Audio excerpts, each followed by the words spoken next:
আসসালামু আলাইকুম। সবাই কেমন আছেন? আশা করি ভালো আছেন। আলহামদুলিল্লাহ। ইতিমধ্যে একটা ঘটনা সবাই দেখতেছেন অনলাইনের মাধ্যমে, আমাকে নিয়ে প্রচুর ভাইরাল হয়ে গেছে। আহ, বাংলাদেশের জীবন্ত কিংবদন্তি সাকিব আল হাসান নিয়ে আসলে কিছু কথা যদি না মিশা যায়, না দেখা যায়, তাহলে আসলে জানতাম না। আপনি সরাসরি না মিশলে, ওনার সাথে কথা না বললে আসলে আপনি বুঝতে পারবেন না যে আসলে সাকিব ভাই আসলে কত ভালো মনের মানুষ। সাকিব ভাই আসলে কেমন ব্যক্তিত্ব। সাকিব ভাইয়ের সাথে আসলে দেখা হওয়ার পরে কথা বলছি, ভিডিও করছি। প্রথম যে প্রশ্নটা করছিলাম যে ভাই, আপনাকে দেশে নিয়ে আসার জন্য যেভাবে তারা আপনার ফ্যান বেজরা মিরপুরে আন্দোলন করছে, তারপরে পুলিশ রাতে মার খাইছে, তারপরে মিরপুরের স্থানীয় যারা আছে অনেকেই তাদের উপর হাত তুলছে, সেটা কি আপনি আসলে দেখছেন মিডিয়ার মাধ্যমে কিংবা কারো মাধ্যমে সেটা দেখছেন? সাকিব ভাই আসলে বলছে যে হ্যাঁ দেখছি, অবশ্যই দেখবো না কেন, নিউজ মাধ্যমে দেখছি, তারপর আমার বড় ভাই পার্সোনালি হোয়াটসঅ্যাপ করছে, তারপরে দেখলাম। আসলে খুব খারাপ লাগছে, এভাবে তাদের উপর আক্রমণটা করা ঠিক হয় নাই, বাট কি করব, পরিস্থিতি যেভাবে গেছে। তবে হ্যাঁ, এটা ঠিক, আমি একটা পোস্টে বলছিলাম যে পৃথিবীর সেরা ফ্যান বেস সাকিবিয়ানরা, আমার ফ্যান বেস, পৃথিবীর সেরা ফ্যান বেস আমার। সেটা আসলে সত্য, সাকিব ভাই সেটা দেখছে, তার প্রমাণ পাইছে। তারপরে একটা প্রশ্ন করছিলাম, আরেকটা প্রশ্ন, যে ভাই ডিসেম্বর মাসে ওয়েস্ট ইন্ডিজ সিরিজ টেস্ট আছে, ওডিআই আছে। ওডিআইয়ের কথা পরে বলছি, বাট টেস্টের কথা বলছিলাম যে টেস্ট সিরিজে আসলে কি খেলবেন নাকি। তারপরে ভাইয়ের আসলে একটা মন খারাপ নিয়ে তারপরে বলছে যে আমার আসলে একটা শেষ ইচ্ছা ছিল, আমি এই শেষ ইচ্ছাটা প্রকাশ করছি পৃথিবীর কাছে, বাংলাদেশের মানুষের কাছে। মিরপুরের মাঠে সাউথ আফ্রিকার সাথে টেস্ট সিরিজটা খেলতে চাইছিলাম, বাট হয় নাই, নিরাপত্তার কারণে দেশে আসা হয় নাই, খেলা হয় নাই। তাই আর বিদেশের মাটিতে তেমন একটা খেলার ইচ্ছা নাই, খেলবো না, খেলার ইচ্ছা নাই, টেস্ট সিরিজ খেলার আর ইচ্ছা নাই। শেষ ইচ্ছাটা আর পূরণ হয় নাই, আর শেষ ইচ্ছাটা পূরণ হয় না যেহেতু, আর বিদেশের মাটিতে টেস্ট খেলার ইচ্ছা নাই। তারপরে ওডিআইয়ের কথা জিজ্ঞেস করছিলাম, বলছিলাম যে ওডিআই তো অপশন নেন নাই, ওডিআই কি আসলে খেলবেন কিনা। তারপর আসলে ভাই বলছে যে আসলে ভবিষ্যের কথা বলা যায় না, খেলার ইচ্ছা আছে, যদি সময় সুযোগ হয় তারপরে আসলে খেলবো, খেলার সুযোগ আছে, মানে ইচ্ছা আছে। ওডিআইতে তো আর অপশন নেই, নাই, খেলার ইচ্ছা আছে, যদি সময় সুযোগ সব কিছু ঠিকঠাক থাকে তাহলে ওডিআই সিরিজে খেলবো। তারপর আরেকটা প্রশ্ন করছিলাম যে 2025 চ্যাম্পিয়ন ট্রফি বাংলাদেশ তো কোয়ালিফাই করছে, সেটা কি খেলবেন নাকি সাকিব ভাই? আসলে হ্যাঁ, সেটা তো অবশ্যই খেলবো। 2025 চ্যাম্পিয়ন ট্রফির জন্য তো কত কিছু হইলো, সেটা তো সবাই দেখছে। ম্যাথিউসকে টাইম আউট করলাম, তারপর এটা নিয়ে অনেক সমালোচনা হয়েছে, আলোচিত, আসলে সব আমাকে নিয়ে সব কিছু হয়েছে। চ্যাম্পিয়ন ট্রফির জন্য অনেক কিছু হয়েছে, চ্যাম্পিয়ন ট্রফি তো অবশ্যই খেলবো, যদি সব কিছু ঠিকঠাক থাকে অবশ্যই খেলবো। আবার এবার আসলে অনেকেই জানেন গণ অভ্যুত্থানে, জুলাইয়ের গণ অভ্যুত্থানের পর যে একটা পরিস্থিতি হয়েছে, বিসিবির উপর অনেক কিছু ডিপেন্ড করছে। বিসিবির বোর্ড সভাপতি পরিবর্তন হয়েছে, কোচ পরিবর্তন হয়েছে, আসলে সময় বলে দেবে সব কিছু। তারপরও ইচ্ছা আছে, খেলার ইচ্ছা আছে। সাকিব ভাইয়ের সাথে আসলে আর একটা কথা শেয়ার করছিলাম যে ভাই, আপনাকে নিয়ে অনেকে বাজে মন্তব্য করে, বাজে কথা বলে, আপনার ফ্যান বেজরা তাদের সাথে তক্র বিতক্র, আসলে অনেক সময় ঝগড়া পর্যন্ত চলে যায়। তারপরে সাকিব ভাই আসলে একটা কথা বলছে, যারা দেখো, একটা মানুষকে পৃথিবীর আসলে সবাই পছন্দ করবে না কিংবা সবাই ভালোবাসবে না, এটাই স্বাভাবিক। কেউ ভালোবাসবো, কেউ ঘৃণা করবে, এটাই স্বাভাবিক। সবাই ভালোবাসবে, সবাই ঘৃণা করবে, আসলে এমনটা না। কেউ ভালোবাসবো, কেউ ঘৃণা করবে, এমনটাই, এটাই সত্য। তবে যারা আমাকে নিয়ে বাজে মন্তব্য করে তাদেরকে সবসময় এড়িয়ে চলবা, তাদের সাথে ঝগড়া বিবাদ এসব আসলে করার দরকার নাই। তাদেরকে সবসময় এড়িয়ে চলবা।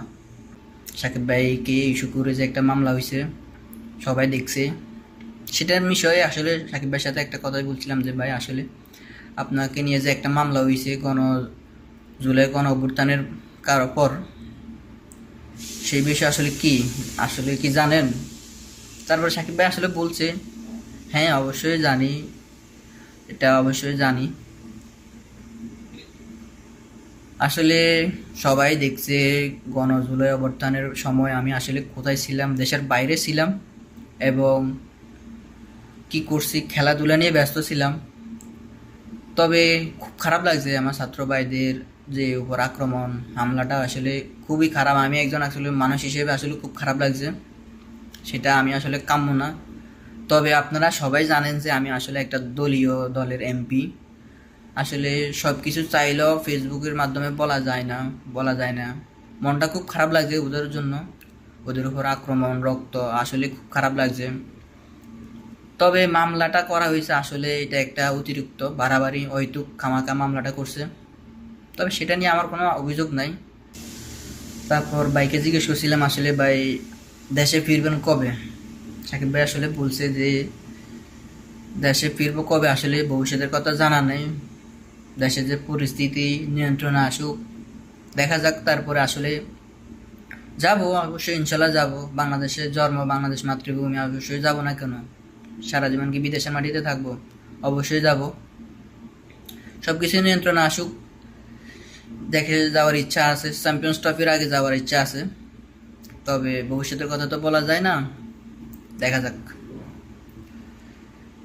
আরেকটা কৌতূহল বিষয়, সাকিব ভাইকে একটা প্রশ্ন করছিলাম যে ভাই আসলে সোশ্যাল মিডিয়াতেও দেখি যে তামিম ইকবাল আপনার এক সময় ভালো বন্ধুত্ব ছিল, ভালো একটা বন্ধুত্ব ছিল। তারপরে ধীরে ধীরে আসলে সোশ্যাল মিডিয়ায় যেভাবে প্রচার হয়েছে তামিম ইকবাল আপনি পুরা দুইজনের শত্রু হয়ে গেলেন, বিশাল একটা মানে যে সবাই সবসময় দেখি, আমরা অনলাইনের মাধ্যমে দেখি। তারপরে ভাই বলছে আসলে তামিম ইকবালের সাথে আমার পার্সোনালি আসলে কোনো সমস্যা নাই, একটা জায়গায় একটা দলে টিমমেটের সাথে কথা কাড়াকাড়ি বা কথা হইতে পারে, স্বাভাবিক, এটা সবাই জানে। তবে 2023 ওডিআই বিশ্বকাপে তামিম ইকবালকে যে বাদ দেওয়ার একটা যে ঘটনা, আসলে সে বিষয়ে আমি আসলে কিচ্ছু জানি না। সে বিষয়ে আসলে কোচ জানে, বিসিবি বোর্ড জানে, উপরের মহলে তাদের কর্মকর্তারা তারা কিভাবে করছে আসলে তারা জানে, আমি আসলে জানি না। আমার সাথে আসলে এই বিষয়ে আলাপও করানো হয় নাই যে তামিম ইকবালকে বাদ দেওয়াতে, আসলে সে বিষয়ে আমি আসলে ইনভলভ না, আমি আসলে ওই বিষয়ে কিচ্ছু জানি না। তারপর বিসিবি তামিম ইকবালকে বাদ দিয়ে আসলে যে স্কোয়াড ঘোষণা করছে, অনেকেই মনে করতেছে যে আসলে আমার জন্য তামিম ইকবালকে স্কোয়াড থেকে বাদ দেওয়া হয়েছে। আসলে আমি এই বিষয়ে কিচ্ছু জানি না, তামিম ইকবালকে কেন বাদ দেওয়া হয়েছে, কেন স্কোয়াডে রাখা হয় নাই, সেই বিষয়ে আমি জানি না। আসলে সবাই ভাবছে যে আসলে আমার জন্য সব কিছু হয়েছে, আসলে আমি কিচ্ছু জানি না। তামিম ইকবাল কেন বাদ দেওয়া হয়েছে, কেন কি করছে, এই বিষয়ে আমি একদম কিছু জানি না। এটা আসলে বিসিবি জানে, বিসিবির উপরের কর্মকর্তারা জানে, কোচ জানে, তারা আসলে এই বিষয়ে জানে, আমি আসলে জানি না।